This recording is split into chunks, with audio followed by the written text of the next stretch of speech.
اما بعد فاعوذ باللہ من الشیطان الرجیم بسم اللہ الرحمن الرحیم رب اشرح لی صدری ویسر لی امری واحلل عقدۃ من لسانی یفقہوا قولی۔ ناظرین، ہماری آج کی گفتگو کا موضوع ہے روزہ اور افطاری۔ افطار کا وقت بھی بہت خوبصورت وقت ہوتا ہے، ایک انجانی خوشی کا وقت ہوتا ہے۔ نبی اکرم صلی اللہ علیہ وسلم نے اس کے بارے میں فرمایا، للصائم فرحتان یفرحہما اذا افطر فرح واذا لقی ربہ فرح بصومہ۔ آپ صلی اللہ علیہ وسلم نے فرمایا، روزے دار کے لیے خوشی کے دو موقع ہیں جن میں وہ خوش ہوتا ہے۔ جب وہ روزہ افطار کرتا ہے تو اب خوش ہوتا ہے، اور جب وہ اپنے رب سے ملاقات کرے گا تو اپنے روزے سے خوش ہوگا، یعنی اس کا اجر و ثواب سامنے پا کر۔ تو بات یہ ہے کہ افطار کا یہ وقت نہایت اہم وقت ہے۔ یہ وقت کب شروع ہوتا ہے؟ قرآن پاک میں اللہ سبحانہ وتعالیٰ فرماتے ہیں، ثم اتموا الصیام الی اللیل، پھر پورا کرو روزے کو رات تک۔ گویا جب رات کا آغاز ہو جائے، رات شروع ہو جائے، سورج غروب ہو جائے تو وہ روزے دار کے روزے افطار کرنے کا وقت ہوتا ہے۔ غروب آفتاب روزہ افطار کرنے کی شرط ہے، اس سے پہلے روزہ افطار نہیں کیا جا سکتا۔ بخاری اور مسلم کی ایک روایت کے مطابق قال رسول اللہ صلی اللہ علیہ وسلم، اذا اقبل اللیل من ہاہنا وَأَدْبَرَ النَّهَارُ مِنْ هَاهُنَا وَغَرَبَتِ الشَّمْسُ فَقَدْ أَفْطَرَ الصَّائِمُ۔ آپ صلی اللہ علیہ وسلم نے فرمایا، جب رات آ جائے، دن چلا جائے اور سورج غروب ہو جائے تو روزہ دار روزہ کھول لے۔ گویا دن کا جانا اور رات کا آنا وہ وقت ہے جب روزہ افطار کیا جاتا ہے۔ یہ بھی یاد رہے کہ روزہ افطار کرنے میں جلدی کرنا مسنون ہے، گویا سورج کے غروب ہونے کے فوراً بعد روزہ کھول لینا چاہیے۔ حضرت انس رضی اللہ تعالیٰ عنہ فرماتے ہیں کہ ان النبی صلی اللہ علیہ وسلم لم یکن لیصلی المغرب حتی یفطر ولو علی شربۃ ماء، کہ آپ صلی اللہ علیہ وسلم افطار کیے بغیر مغرب کی نماز نہیں پڑھتے تھے، چاہے ایک گھونٹ پانی سے افطار کرتے۔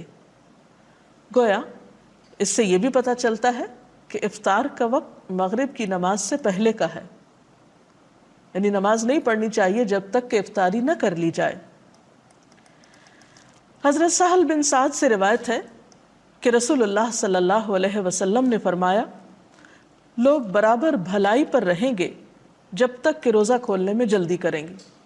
جیسا کہ سحری کے بارے میں گفتگو کرتے ہوئے آپ کو بتایا گیا تھا کہ بہت جلدی سحری کرنے کی بنسبت تاخیر سے سحری کرنا لیکن وقت کے اندر زیادہ افضل ہے۔ اسی طرح افطار میں بھی بہت تاخیر نہیں کرنی چاہیے کہ مثلاً رات کا جب بہت اندھیرا ہو جائے، عشاء کی نماز کا وقت ہو جائے تو ایک شخص سمجھے کہ اب افطار کرنا زیادہ ثواب کا باعث ہے کیونکہ میں نے سب لوگوں سے 1-1.5 گھنٹہ زیادہ لمبا روزہ رکھا ہے اور دیر سے کھایا پیا ہے، تو ایسا کرنا کچھ ثواب کا باعث نہ ہوگا بلکہ الٹا سنت رسول صلی اللہ علیہ وسلم کی مخالفت ہوگی۔ تو آپ نے فرمایا کہ لوگ بھلائی پر رہیں گے جب تک کہ افطار میں جلدی کریں گے، گویا اعتدال میں رہیں گے۔ تو اس سے یہ پتہ چلتا ہے کہ ہمارا دین ہمیں ہر معاملے میں اعتدال کا سبق دیتا ہے، انتہا پسندی ہمارے دین کا حصہ نہیں ہے۔ پھر اسی طرح ہم دیکھتے ہیں کہ آپ صلی اللہ علیہ وسلم نے فرمایا، حضرت انس رضی اللہ تعالیٰ عنہ سے روایت ہے، اور آپ جانتے ہیں کہ حضرت انس رضی اللہ تعالیٰ عنہ حضور اکرم صلی اللہ علیہ وسلم کی خدمت میں 10 سال تک رہے۔ وہ کہتے ہیں کہ آپ صلی اللہ علیہ وسلم نماز مغرب سے پہلے تازہ کھجوروں سے روزہ افطار فرماتے، اگر تازہ کھجوریں نہ ہوتی تو خشک کھجوروں سے افطار فرماتے، اگر خشک کھجوریں نہ ہوتی تو چند گھونٹ پانی سے ہی افطار فرما لیتے۔ تو اس سے پتہ چلتا ہے کہ دوسری چیزوں کی نسبت کھجور سے روزہ افطار کرنا آپ کو زیادہ پسند تھا، گویا آپ کی سنت اور آپ کی پسندیدہ چیز کھجور سے روزہ افطار کرنا ہے، اور کھجوروں میں بھی تازہ کھجور، لیکن ضروری نہیں کہ ہر شخص کے پاس کھجوریں ہوں، اور یہ بھی ضروری نہیں کہ تازہ کھجوریں ہوں، تو اگر میسر ہو، ممکن ہو تو ایسا کرنا زیادہ بہتر ہے، اور اگر یہ چیز میسر نہ ہو تو اس کے بعد پانی پینا زیادہ بہتر ہے، کیونکہ پانی پاک کرنے والی چیز ہے۔ افطاری کے سلسلے میں ایک اور بات کا ہم سب کو خیال رکھنا چاہیے کہ یہ وقت بھی دعاؤں کی قبولیت کا وقت ہے۔ جیسا سحری کے سلسلے میں آپ کو بتایا گیا تھا کہ وہ وقت ذکر الہی کا وقت ہے، دعاؤں کی قبولیت کا وقت ہے، اسی طرح افطار کا وقت بھی دعاؤں کی قبولیت کا وقت ہے۔ اس سلسلے میں ہم دیکھتے ہیں کہ آپ صلی اللہ علیہ وسلم نے فرمایا، ثلاث دعوات لا ترد، دعوت الوالد ودعوت الصائم ودعوت المسافر، کہ 3 آدمیوں کی دعا رد نہیں کی جاتی، باپ کی دعا، روزہ دار کی دعا اور مسافر کی دعا۔ تو گیا انسان ان تینوں حالتوں سے فائدہ اٹھا سکتا ہے۔ والدین کو اپنے بچوں کے لیے خصوصی دعائیں کرنی چاہیے، اسی طرح روزہ دار افطار کے وقت خاص طور پر دعا کرے، دن میں بھی دعا کر سکتا ہے لیکن خصوصاً افطار کے وقت، اور اسی طرح مسافر بھی عام دنوں کی نسبت سفر کی حالت میں اللہ تعالیٰ کے زیادہ قریب ہوتا ہے، اس لیے اس کو اس موقع سے بھی فائدہ اٹھانا چاہیے۔ افطاری کے لیے آپ صلی اللہ علیہ وسلم نے خود بھی دعا سکھائی ہے۔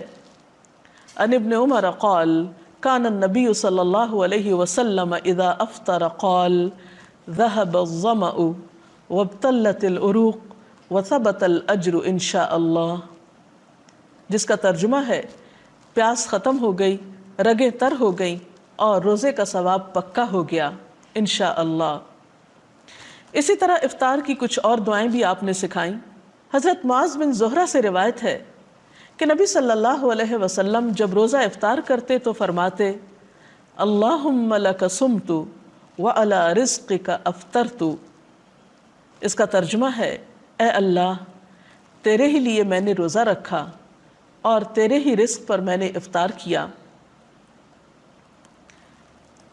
جیسا کہ آپ جانتے ہیں کہ افطار کرنا اور افطار میں جلدی کرنا بابرکت ہے، اسی طرح افطاری کے وقت بھی دوسروں کی غمگساری اور دوسروں کی دلجوئی اور دوسروں کے حقوق کا لحاظ رکھنا بہت ضروری ہے۔ اسی لیے ہم دیکھتے ہیں کہ نبی اکرم صلی اللہ علیہ وسلم نے دوسروں کا روزہ افطار کرنے کی بھی ترغیب دلائی ہے۔ حدیث میں آتا ہے کہ جس نے روزہ دار کو روزہ افطار کرایا اسے بھی اتنا ہی اجر ملے گا جتنا اجر روزہ دار کے لیے ہوگا، اور روزہ دار کے اجر سے کوئی چیز کم نہ کی جائے گی۔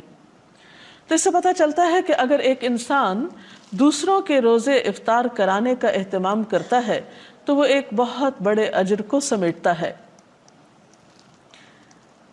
اور اس میں بھی پھر بات یہ ہے کہ کس چیز سے کسی کا روزہ افطار کرایا جائے۔ کیا اس کے لیے ضروری ہے کہ ایک بہت بڑی افطار پارٹی کا ہی اہتمام کیا جائے، یا ایک دیگ ہی پکائی جائے، یا کوئی خاص قسم کا اہتمام ہو؟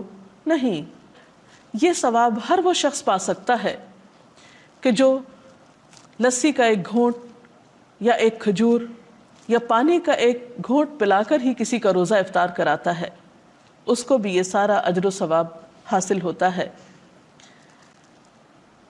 اب روزہ افطار کرنے والے کو ایک اور ادب اور اخلاق یہ سکھایا گیا۔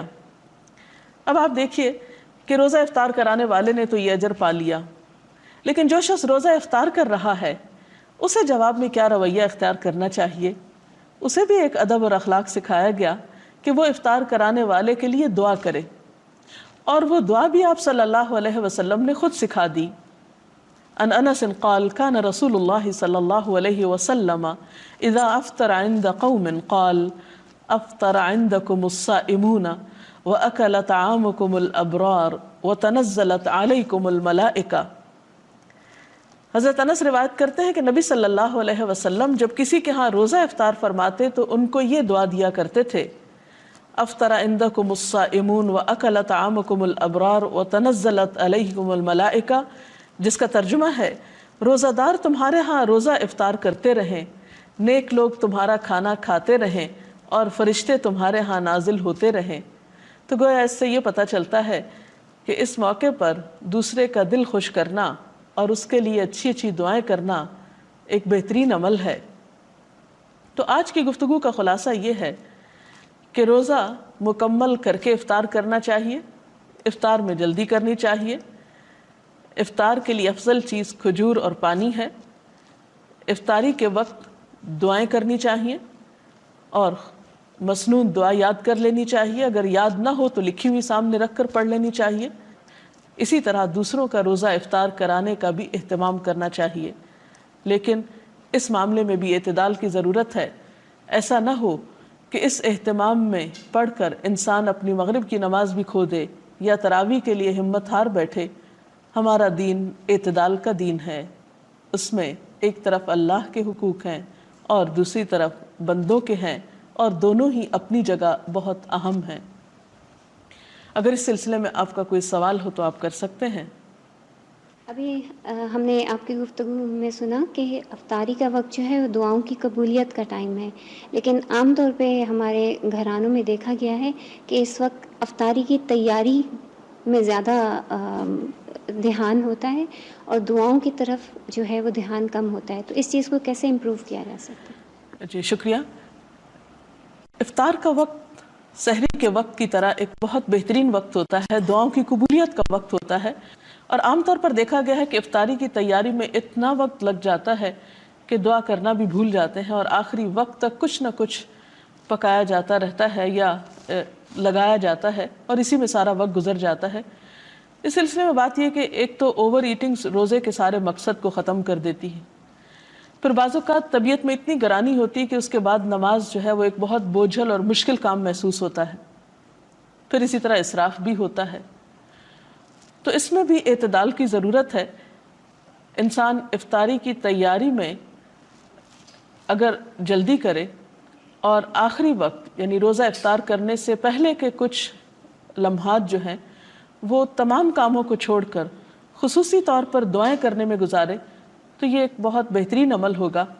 ہم میں سے ہر شخص محتاج ہے، ہر شخص کسی نہ کسی مشکل کا شکار ہے۔ ہم بعض اوقات دوسروں سے کہتے ہیں کہ آپ ہمارے لیے دعا کریں، وہ بھی ایک اچھی بات ہے، کروا سکتے ہیں دوسروں سے دعا، لیکن جب ہمارے اپنے پاس ایک وقت ہوتا ہے دعا کرنے کا، ہمیں اللہ تعالیٰ خود موقع دے رہے ہیں، اور انسان خود اپنے لیے جیسی دعا کر سکتا ہے سنجیدگی کے ساتھ، اخلاص کے ساتھ، آہوزاری کے ساتھ، وہ کوئی دوسرا کیسے کر سکتا ہے؟ اور پھر جب اللہ تعالیٰ ہمیں ایسے مواقع دے رہے ہیں کہ جب وہ خود بتاتے ہیں کہ یہ قبولیت کا وقت ہے، مانگو مجھ سے، ان مواقع کو بھی ہم ادھر ادھر کی چیزوں میں گنوا دیتے ہیں، تو یہ ہمارے لیے باعث حسرت ہو سکتا ہے۔ اس لیے ان اوقات کو آپ بہترین طریقے سے استعمال کریں۔ مثلاً آپ کیا کریں کہ اگر آپ کسی کے ہاں افطار کر رہے ہیں یا اپنے گھر میں افطار کر رہے ہیں تو افطاری سے پہلے جو بھی میسر ہو وہ قریب رکھ لیا جائے، اور پھر یکسو ہو کر اللہ تعالیٰ سے مناجات کی جائیں، ذکر کیا جائے، دعا کی جائے، اور پھر جب وقت آ جائے تو اس وقت افطار کر لی جائے، اور پھر نماز مغرب میں جلدی کی جائے۔ ایسا نہ ہو کہ ہم افطار کرنے میں اتنی تاخیر کریں کہ نماز کا وقت بہت لیٹ ہو جائے، کیونکہ نماز کا افضل وقت زیادہ بہتر ہے نماز کی ادائیگی کے لیے اجر و ثواب کے اعتبار سے، تو اس کا اہتمام بھی رہے۔ اور پھر بعد میں اگر کھانا کھا رہے ہیں تو اتنا زیادہ پیٹ بھر کے کھانا نہ کھائیں کہ عشاء کی نماز اور تراویح میں مشکل ہو۔ تو ان چند باتوں کا دھیان رکھنا بے حد ضروری ہے۔ اس میں کوئی شک نہیں کہ مل کر کھانے میں برکت ہوتی ہے، یا افطار کے موقع پر آپ خود افطار اکیلے کرنے کی بجائے کسی دوسرے کو بھی شریک کر سکتے ہیں، دوستوں کو، عزیزوں کو، رشتہ داروں کو، لیکن عام طور پر اس میں بھی ہم حد اعتدال سے بڑھ جاتے ہیں۔ بعض اوقات صرف امیر لوگوں کو اس میں دعوت دیتے ہیں، یا صرف اپنے خاندان کے چند مخصوص لوگوں کو دعوت دیتے ہیں، اور غریبوں کو اس موقع پر بھلا دیا جاتا ہے، جبکہ رمضان کا مہینہ تو ہے ہی شہر المواسات، ایک دوسرے کی غم گساری کرنے کا مہینہ ہے، ایک دوسرے کی ہمدردی کا مہینہ ہے۔ تو اس معاملے میں جہاں آپ اپنے رشتہ داروں کو یاد رکھیں، دوستوں کو یاد رکھیں، اپنے ساتھ کام کاج میں شریک لوگوں کو یاد رکھیں، یا کسی بھی طرح جاننے والوں کو، وہاں ان لوگوں کو بھی ضرور یاد رکھیں کہ جو نہ آپ کے رشتہ دار ہیں، نہ دوست ہیں، نہ تعلق دار ہیں، لیکن وہ آپ کی افطار کے کہیں زیادہ مستحق ہیں، اور ان کے دل سے نکلی ہوئی دعائیں آپ کے لیے کہیں زیادہ فائدہ مند ہو سکتی ہیں. تو اس معاملے میں بھی ہمیں دیکھنا چاہیے. حضرت ابراہیم علیہ السلام اپنے کھانے میں ضرور کسی کو شریک کیا کرتے تھے. انبیاء کی سنت یہی ہے. آپ صلی اللہ علیہ وسلم بھی اس معاملے میں دوسروں کا خیال رکھا کرتے تھے. تو افطار پارٹی کی جا سکتی ہے لیکن حد اعتدال کے اندر، جس سے دوسرے فرائض متاثر نہ ہوں. صحابہ کرام کا عام طور پر رجحان یہ ہوتا تھا کہ رمضان میں ایک دوسرے سے اجنبی ہو جایا کرتے تھے تاکہ زیادہ سے زیادہ وقت ان کو عبادت کے لیے مل سکے. تو اگر ہماری عبادات پر اثر نہ پڑے اور ہماری روحانیت متاثر نہ ہو تو میل جول میں حرج نہیں ہے. اس کے ساتھ ہی ہمارے آج کے پروگرام کا وقت ختم ہوا چاہتا ہے. کل تک کے لیے اجازت چاہتے ہیں. اللہ حافظ.